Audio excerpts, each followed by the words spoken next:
Hello students, class 8 lesson 4 metal and non-metals part 4.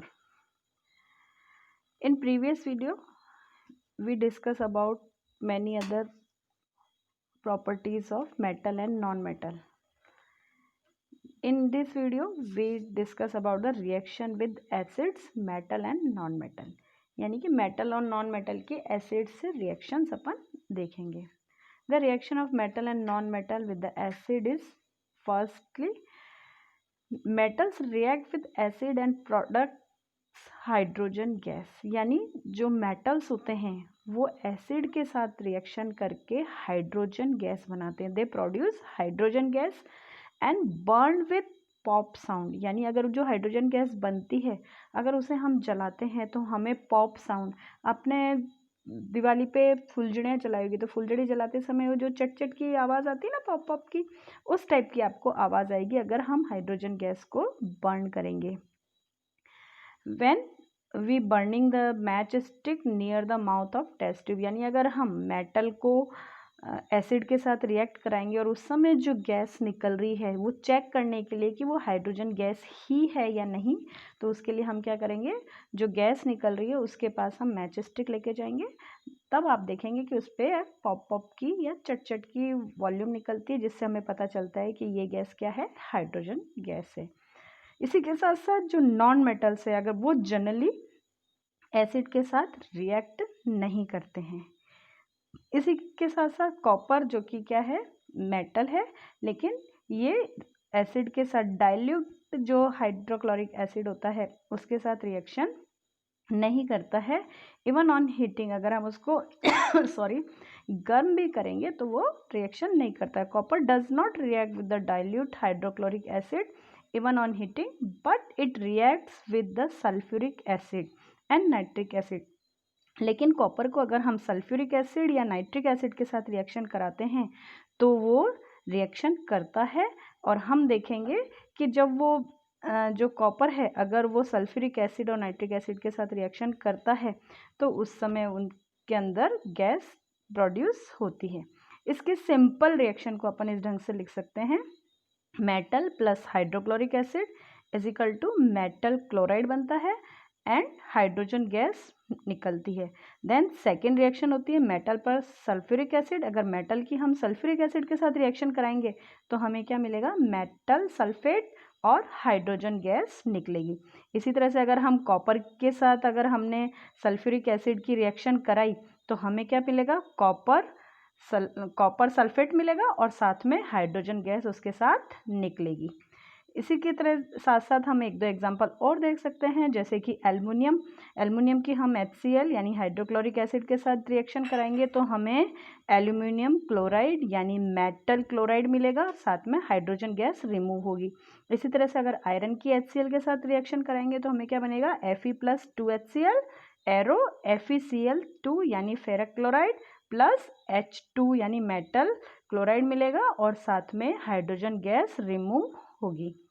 इसी तरह से हम और भी अन्य मेटल्स के रिएक्शन लिख सकते हैं. Majority of the non metals do not react with the acid. अगर हम मेजॉरिटी देखें कि जो नॉन मेटल्स होते हैं क्या वो एसिड्स के साथ रिएक्शन करते हैं, तो जनरली वो रिएक्शन नहीं करते. बट सल्फर जो है however reacts concentrated nitric acid to produce sulphur dioxide. लेकिन जो सल्फर है अगर उसको हम नाइट्रिक एसिड के साथ यानी कि HNO3 के साथ रिएक्शन कराते हैं तो वो सल्फर डाइऑक्साइड साथ में नाइट्रोजन डाइऑक्साइड और वाटर प्रोड्यूस करता है, जिसकी रिएक्शन इस तरह से होगी, S plus HNO3 arrow SO2 plus NO2 plus H2O. इन सब की जो हमने पढ़ा है कि what is the importance of acid and non acid react with acid, कि जो मेटल और नॉन मेटल है वो एसिड के साथ रिएक्शन करते हैं तो उसकी इम्पोर्टेंस क्या है. Mainly the importance reaction of metal with acid that we have studied in the above section have very important implications in our daily life. हमारी डेली लाइफ के अंदर इनकी बहुत ज़्यादा इंपॉर्टेंस है। कैसे? We use metallic utensils in our houses. आपने देखा होगा हम अपने घरों के अंदर मेटेलिक यूटेंसिल्स यूज़ करते हैं। When certain food stuffs with acid in them, और उनके अंदर हम कुछ एसिड्स, जिन ऐसे भी फूड स्टफ होते हैं जिनके अंदर एसिड होता है, जैसे कि पिकल्स हैं, कर्ड है, या नींबू है, या खट्टे फ्रूट्स हैं, उनको हम रखने के लिए क्या करते हैं, इन यूटेंसिल्स को यूज़ नहीं करते हैं। क्यों? क्योंकि जो ये खट्टे फ्रूट्स होते हैं, जो सिट्रस फ्रूट्स होते हैं, ये रिएक्शन करते हैं, क्योंकि सिट्रस फ्रूट के अंदर क्या होता है, एसिड, और एसिड यूटेंसिल्स के साथ रिएक्शन करके टॉक्सिक कंपाउंड्स बनाते हैं। When certain food stuffs within the acid, especially pickle, curd, citrus fruits, are kept in these utensils, there is a reaction between the acid and food stuff, यानी acid और food stuff के बीच में reaction होती है, and sometimes these reactions result into the production of toxic compound, जिससे poisonous या toxic compounds बनते हैं। Iron, aluminium, copper contents are prone to such attacked by the acid, और इसलिए जैसे जो आयरन के, एल्युमिनियम या कॉपर के बर्तन होते हैं वो क्या करते हैं, इन एसिड से रिएक्शन करते हैं, फूड को टॉक्सिक बनाते हैं। इसलिए हम क्या करते हैं, इन पिकल्स को, जूसेस को हम आयरन के और इनके बर्तनों के अंदर नहीं रखते हैं। इसलिए हम क्या करते हैं, जितने भी आपके पिकल्स हैं या इनको हम किस में रखते हैं, प्लास्टिक कंटेनर्स में या ग्लासवेयर के अंदर रखते हैं। और इसी तरह से दही को भी हम क्या करते हैं, चीनी ग्लासवेयर में या जो मिट्टी के बर्तन होते हैं उनके अंदर रखने के लिए कहते हैं और उसी में रखते हैं। Hence it is advise that the food stuff with the acid components should not be stored in the metal utensils and these are kept in earthen pot, यानी कि मिट्टी के बर्तनों में या प्लास्टिक जार में हमको रखने चाहिए। अब इसके बाद नेक्स्ट रिएक्शन आती है आपकी रस्ट। आप रस्ट से बहुत अच्छे से जानते होंगे, रस्ट इट मीन्स जंग। Take a spoonful of a rust and dissolve in a very little water, यानी कि जिस तरह से आपको इस डायग्राम में दिखा रहा है, इस तरह से हम क्या करेंगे, एक टेस्ट ट्यूब के अंदर थोड़ा सा रस लेंगे और उसको पानी के अंदर अच्छे से घोल देंगे। देन शेक इट वेल, उसे अच्छे से हिलाएंगे। The rust will remain suspended in water. आप देखोगे थोड़ी देर बाद जो रस्ट है वो क्या हो जाएगी, उस पानी के नीचे बैठ जाएगी, घुल जाएगी। Test the solution with the red and blue litmus paper, और उसके बाद हम इस सॉल्यूशन के अंदर क्या करेंगे, रेड और ब्लू लिटमस पेपर से टेस्ट करेंगे कि क्या रेड लिटमस का पेपर का कलर चेंज होता है या ब्लू लिटमस पेपर का कलर चेंज होता है। तो हम क्या देखते हैं कि जो ब्लू लिटमस पेपर है, we will observe that the blue litmus paper unaffected while the red litmus paper change into blue, यानी जो ब्लू लिटमस पेपर है उसके ऊपर कोई चेंजेस नहीं होते हैं, जबकि जो रेड लिटमस पेपर है वो किसके अंदर चेंज हो जाता है, ब्लू लिटमस पेपर के अंदर चेंज हो जाता है। इससे हमें क्या पता चलता है कि iron oxide is also basic in nature, यानी जो अब हमारे पास आयरन ऑक्साइड बना है, क्योंकि वो जो रस्ट थी वो किस में घुल गई, पानी के अंदर घुल गई है और आयरन ऑक्साइड बन गया है। जो ये आयरन ऑक्साइड है, ये आयरन ऑक्साइड, क्योंकि जंग भी क्या है, आयरन ऑक्साइड ही है, तो जो ये आयरन ऑक्साइड बना है वो कौन से नेचर का है, बेसिक नेचर का है। सो जनरली जितने भी मेटेलिक ऑक्साइड्स होते हैं वो कैसे होते हैं, in nature basic. Metallic oxides are basic in nature. Sometime the corrosion of metals in a advantage, कई बार जो ये कोरोजन है, जो जंग लगना है, वो क्या होती है, एक एडवांटेज होती है, यानी एक फ़ायदा होता है जिससे नुकसान नहीं होता है। किस तरीके से, क्योंकि रस्ट तो आप कहेंगे तो आप कहेंगे कि रस्ट से तो नुकसान होता है, हमारा आयरन ख़राब हो जाता है, लेकिन हम यहाँ पे बोल रहे हैं कि corrosion is the metal and advantage. कई जगह एडवांटेज है, क्यों, क्योंकि ये prevent to metal underneath from the further damage, क्योंकि ये आगे होने वाले डैमेज से भी मेटल को बचाता है। कैसे, जैसे कि जो एल्युमिनियम है, the surface of aluminium is coated with a thin layer of aluminium oxide. जो एल्युमिनियम अगर एयर के अंदर खुला ओपन एयर में रहता है तो उसके ऊपर एक वाइट सी लेयर बन जाती है, जो किसकी होती है, एल्युमिनियम ऑक्साइड की। जो कि ओपन एयर में जो ऑक्सीजन है उसकी रिएक्शन से बनती है, जिससे this protective layer protects the metal underneath from the further damage, जो कि उसे आगे खराब होने से, नष्ट होने से बचाती है। So that is why the object made of aluminium do not corrode। इसलिए आपने देखा होगा कि जनरली जो एल्युमिनियम के बर्तन होते हैं उनके ऊपर जंग नहीं लगता है, वो खराब नहीं होते हैं। अब क्वेश्चन आता है कि जो रस्टिंग ऑफ आयरन है, कि आयरन के ऊपर जो रस्ट है या जो जंग है वो किस प्रकार से लगता है। Rusting is the term use to corrosion of iron. एक तरह जो रस्टिंग है वो क्या है, आयरन के कोरोजन होने की, उसके खराब होने की एक प्रोसेस है। व्हेन मेटल्स कोराइड, जबकि दूसरे जो मेटल्स होते हैं वो कोराइड होते हैं, लेकिन इसकी जगह केवल आयरन ऐसा है जिसके ऊपर क्या लगती है, रस्ट। उसके अलावा जितने मेटल्स हैं उनके ऊपर एक ऑक्साइड की लेयर बन जाती है। Sorry. Rusting of iron is a serious problem. ये हमें पता है कि ये बहुत ही सीरियस प्रॉब्लम है, क्योंकि हर साल जो हमारे पास है उसमें जितने भी आयरन के या मेटल के जितने भी थिंग्स होती हैं वो क्या होती है, ख़राब होती है, जिससे हमारा पैसा भी ख़राब होता है। Every year an enormous amount of money is spend to replace damaged iron and steel structure to protect them from rusting. हर साल हम क्या करते हैं, बहुत सारी मनी को इसके ऊपर लगाते हैं। किस चीज़ के लिए, जो आयरन है या जो स्टील स्ट्रक्चर है उनको रस्टिंग से बचाने के लिए हम उनके ऊपर बहुत पैसा खर्च करते हैं। When an iron object is left in moist air for a considerable time, हमें पता है कि अगर हम किसी भी लोहे की चीज़ को एक फिक्स टाइम तक या एक लंबे समय तक वो खुली हवा के अंदर, खुली हवा से मतलब है यहाँ पे ऐसी एयर जिसके अंदर मॉइस्चर हो, वाटर वेपर हो, उसमें अगर रहने देते हैं तो उसके ऊपर क्या हो जाती है, एक रेड ब्राउन कलर की फ्लक्की सब्सटेंस आ जाता है, जिसे हम क्या कहते हैं, it gets with cover with red brown flaky substances, this is called as rust, जिसे हम रस्ट या जंग के नाम से जानते हैं। During the rusting of iron, iron metal react with the oxygen. जो ये रस्टिंग प्रोसेस होता है इसके अंदर आयरन जो होता है वो क्या करता है, जो एयर है होती है उस एयर की ऑक्सीजन के साथ रिएक्शन करता है in the presence of water from hydrated iron. उस हाइड्रेटेड आयरन से वाटर से क्या करता है, वो रिएक्शन करता है और जिससे क्या बन जाता है, रस्ट। रस्ट का जो केमिकल फॉर्मूला होता है वो क्या होता है, Fe2O3.XH2O।